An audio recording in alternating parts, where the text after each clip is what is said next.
ಹಾಂ ಸರಿ ಮಗ ಆಯಿತು, ಸಂಡೇ ತಾನೇ, ಬರ್ತೀನಿ, ಶೋರ್. ಸರಿ ಆಯಿತು ಕಣೋ. ಹಾಂ ವಿಜಯ್, ಮಗ ಒಂದು ನಿಮಿಷ ಫೋನ್ ಮಾಡ್ತೀನಿರು. ನಿನ್ನ ಹತ್ರ ಏನೋ ಮಾತಾಡ್ಬೇಕಿತ್ತು. ಮಾತಾಡು ಮಲ್ಲಿಗೆ. ನೋಡು, ಸೀರಿಯಸ್ ಆಗಿ ಮಾತಾಡ್ತೀಯಾ ಅಂದ್ರೆ ಮಾತ್ರ ಮಾತಾಡ್ತೀನಿ. ಆಯಿತು, ಸೀರಿಯಸ್ ಆಗಿದ್ದೀನಿ, ಅದೇನು ಹೇಳು. ಕಲ್ಪನಾ ನನ್ನನ್ನ ಶಿವಗಾಮಿ ಮನೆಗೆ ಕರೀತಾ ಇದ್ದಾಳೆ. ಯಾಕಂತೆ? ಮೊದಲೇ ಒಂದ್ಸಲ ಕರೆಸಿ ಮಂಗಳಾರತಿ ಮಾಡಿ ಮಧ್ಯರಾತ್ರಿ ಆಚೆ ಹಾಕಿದ್ ಸಾಲ್ದಂತ? ಈಗಲೂ ನಿನ್ನ ಮೇಲೆ ಇರೋ ಸೇಡು ಅವಳಿಗೆ ಹೋಗ್ಲಿಲ್ವಂತ?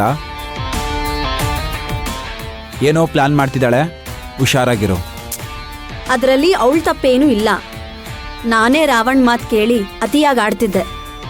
ಅವಳು ಎಷ್ಟೋ ಸಲ ನನಗೆ ವಾರ್ನ್ ಮಾಡಿದ್ಲು, ನಾನೇ ಕೇಳಲಿಲ್ಲ ಅಷ್ಟೆ. ಮತ್ತೆ ಇವಾಗ ಯಾಕಂತೆ ಕರೀತಾ ಇರೋದು? ಅವಳು ಏನ್ ಹೇಳ್ತಾ ಇದ್ದಾಳೆ ಅಂತ ಅಂದ್ರೆ, ಶಿವಗಾಮಿ ಆಸ್ತಿನ ರಾವಣ್ಗೆ ಮಾಡ್ಕೊಡೋದಕ್ಕಿಂತ ನಾವಿಬ್ರೆ ಕಂಟ್ರೋಲಿಗೆ ತಗೊಳ್ಳೋಣ. ಆ ರಾವಣ್ಗೆ ಎಷ್ಟೇ ಹೆಲ್ಪ್ ಮಾಡಿದ್ರು ಅವನಿಗೊಂದ್ ಚೂರು ಕೃತಜ್ಞತೆನೇ ಇಲ್ಲ ಅಂತ ಹೇಳ್ತಾ ಇದ್ದಾಳೆ. ಶಿವಗಾಮಿ ಮೇಡಮ್ ಆಸ್ತಿ ರಾವಣ್ ಕೈಗೆ ಹೋಗೋದಕ್ಕಿಂತ ಇವ್ರ ಕೈಲಿರೋದೇ ಸೇಫ್. ಇವತ್ತಲ್ಲ ನಾಳೆ ಶಿವಗಾಮಿ ಮೇಡಮ್ ಬಂದೇ ಬರ್ತಾರೆ, ಆಗ ಇವರಿಂದ ವಾಪಸ್ ತಗೋಬೋದು. ರಾವಣ್ ಕೈಗೆ ಆಸ್ತಿ ಹೋದ್ರೆ ಮತ್ತೆ ಶಿವಗಾಮಿ ಮೇಡಮ್ ಕೈಗೆ ಆಸ್ತಿ ಬರಲ್ಲ. ಏನ್ ಯೋಚನೆ ಮಾಡ್ತಿದ್ಯಾ? ಏನಿಲ್ಲ ಗೊತ್ತಾಯ್ತು ಬಿಡು, ನೀನೇನ್ ಯೋಚನೆ ಮಾಡ್ತಿದ್ಯಾ ಅಂತ. ಅವಳ ಜೊತೆ ಸೇರ್ಕೊಂಡು ಶಿವಗಾಮಿ ಮೇಡಮ್ಗೆ ಮೋಸ ಮಾಡಬೇಡ ಅಂತ ಹೇಳಕ್ ಹೋಗ್ತಾ ಇದ್ಯಾ ತಾನೆ? ಶಿವಗಾಮಿ ಮೇಡಮ್ ಆಸ್ತಿ ರಾವಣ್ ಕೈಗೆ ಹೋಗೋದಕ್ಕಿಂತ ನಿಮ್ಮ ಹತ್ರನೇ ಇರೋದು ಒಳ್ಳೇದು ಅಂತ ಯೋಚನೆ ಮಾಡ್ತಿದ್ದೆ. ಯಾಕಂದ್ರೆ ಅವನ್ ಜಾಸ್ತಿ ಕೆಟ್ಟವನು, ನೀವು ಕಮ್ಮಿ ಕೆಟ್ಟವರು. ಅಟ್ಲೀಸ್ಟ್ ಅಶೋಕ್ ಸರ್ನ, ಭೈರವಿನ ಜೀವಂತವಾಗಿ ಉಳಿಸ್ತೀರ. ರಾವಣ್ ಕೈಗೇನಾದ್ರೂ ಆಸ್ತಿ ಹೋದ್ರೆ ಅವನು ಯಾರನ್ನೂ ಉಳಿಸಲ್ಲ. ಇವಾಗೇನು ಹೋಗು ಅಂತಿದ್ಯೋ ಇನ್ನೇನು? ಹೌದು, ಹೋಗು. ಆದ್ರೆ ರಾವಣ ಹತ್ರ ಹುಷಾರಾಗಿರು. ಸಿಗಾಕೊಂಡ್ರೆ ಮತ್ತೆ ತಪ್ಪಿಸ್ಕೊಳಕ್ಕೆ ದಾರಿನೇ ಇರಲ್ಲ. ಆಯ್ತು ಬಿಡು, ಅದನ್ನೆಲ್ಲ ನಾನು ನೋಡ್ಕೊಂತೀನಿ.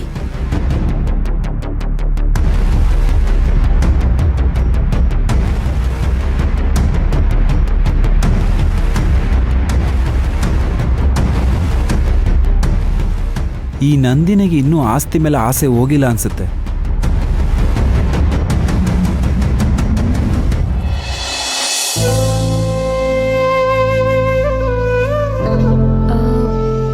ಕಮಲಮ್ಮ, ರೂಪಾ, ಎಲ್ರೂ ಬನ್ನಿ ಇಲ್ಲಿ.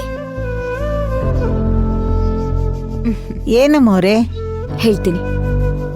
ಏನಮ್ಮ? ಇವತ್ತು ನಮ್ಮ ಮನೆಗೆ ನಂದಿನಿ ಬರ್ತಾ ಇದ್ದಾಳೆ.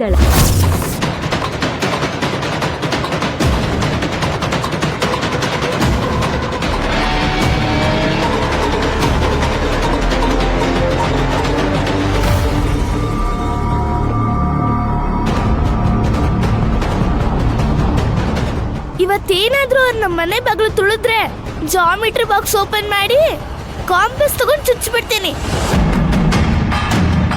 ನಾನಂತೂ ಬಾಗ್ಲಿಗೆ ಹೋಗಿ ಅಡ್ಡ ಆಗ್ತೀನಿ, ಅದೇನಾದ್ರೂ ಆಗ್ಲಿ.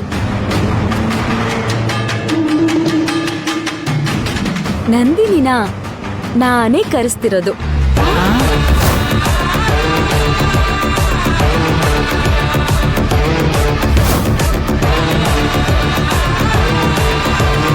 ಯಾಕಮ್ಮವ್ರೆ, ದಾರಿಲಿ ಹೋಗೋ ಮಾರಿನ ಮನೆ ಒಳಗಡೆ ಬಿಟ್ಕೋತಾ ಇದ್ದೀರಾ? ನಂದಿನಿ ಆದಿ ಮತ್ತೆ ರಾವಣ್ ಜೊತೆ ಸೇರ್ಕೊಂಡು ಒಂದಷ್ಟು ಕ್ರಿಮಿನಲ್ ಕೆಲ್ಸಗಳನ್ನ ಮಾಡಿದಾಳೆ. ಆದ್ರೆ ಇದನ್ನೆಲ್ಲ ಅವಳೇ ತನ್ನ ಬಾಯಾರೆ ಒಪ್ಕೋಬೇಕು. ನಮ್ಗೆ ಅವ್ರೇನೇನ್ ಮಾಡಿದಾರೆ, ಏನೇನ್ ಆಟಗಳನ್ನ ಆಡಿದಾರೆ ಅಂತ ಗೊತ್ತಿದ್ರು ಕೂಡ ಅದಕ್ಕೆಲ್ಲ ನಮ್ಮ ಹತ್ರ ಸಾಕ್ಷಿಗಳಿಲ್ಲ. ಆ ಸಾಕ್ಷಿ ಪುರಾವೆಗಳು ಬೇಕು ಅಂತಂದ್ರೆ ನಂದಿನಿ ತಾನಾಗೇನೆ ಇಂತಿಂತ ಕೆಲ್ಸನ ಮಾಡಿದೀವಿ ಅಂತ ನಮ್ ಮುಂದೆ ಒಪ್ಕೋಬೇಕು.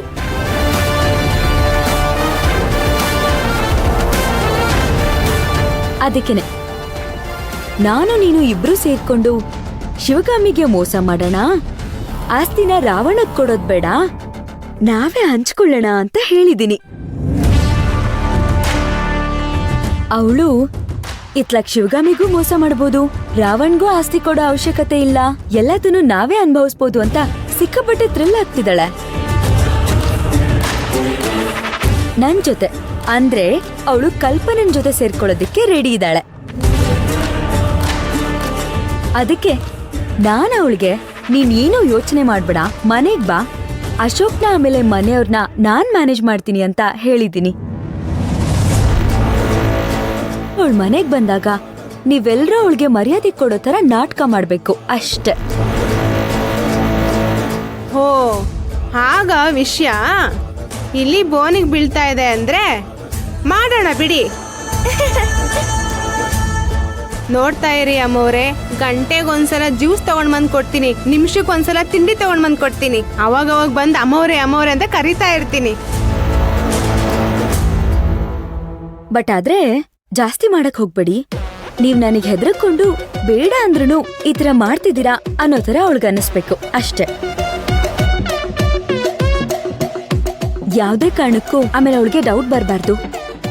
ಆಯ್ತು ಅಮ್ಮವ್ರೆ, ಹಾಗೆ ಮಾಡ್ತೀವಿ.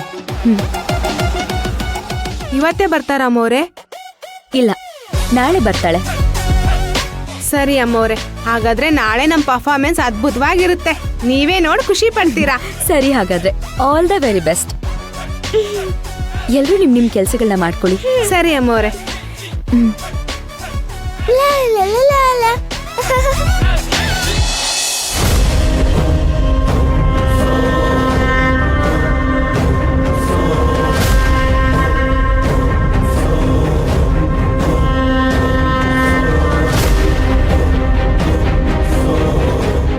ಹಾಯ್ ಶಿವಗಾಮಿ. ಏನಾದ್ರೂ ಇನ್ಫಾರ್ಮೇಶನ್ ಸಿಕ್ತಾ ಅಕ್ಷತಾ? ಸಿಕ್ತಾ ಅಂತ ಕೇಳ್ತಿದ್ಯಲ್ಲ, ಅದೇ ರಾವಣ್ ಜೊತೆಗೆ ಒಂದು ಹೆಗ್ಣ ಇದೆಯಲ್ಲ, ಅದನ್ನ ಒಂದ್ ಸ್ವಲ್ಪ ಪ್ರೀತಿಯಿಂದ ನೋಡಿದ್ರೆ ಸಾಕು. ಏನೇನ್ ಇಲ್ಲೀಗಲ್ ಕೆಲಸ ಮಾಡ್ತಾನೋ ಒಂದ್ ದೊಡ್ಡ ಲಿಸ್ಟೇ ಹೇಳ್ತಾನೆ. ಕಲ್ಬರ್ಕೆ ಮಾಡೋ ಗೋಡೌನ್ ಇದೆಯಂತೆ, ಅಲ್ಲಿ ಯಾವ್ಯಾವ ಫುಡ್ ಐಟಮ್ಸ್ ಅಲ್ಲಿ ಏನೇನ್ ಮಿಕ್ಸ್ ಮಾಡ್ತಾರೆ ಅಂತ ಎಲ್ಲ ಡೀಟೇಲ್ಡ್ ಆಗಿ ಹೇಳ್ತಿದ್ದಾನೆ. ಮತ್ತೆ ಮಾತಾಡ್ಸಿದ್ರೆ 3 ಮರ್ಡರ್ ಮಾಡಿದೀನಿ ಅಂತಾನೂ ಹೇಳಿದಾನೆ. ಅದನ್ನೆಲ್ಲ ನನ್ನ ಹತ್ರ ಹೇಳ್ಕೊಳಕ್ಕೆ ಒಂಥರ ಹೆಮ್ಮೆ ಅವನ್ಗೆ. ಎಲ್ಲಾದ್ರಲ್ಲೂ ರಾವಣ್ ಇನ್ವಾಲ್ವ್ ಆಗಿದ್ದಾನೆ.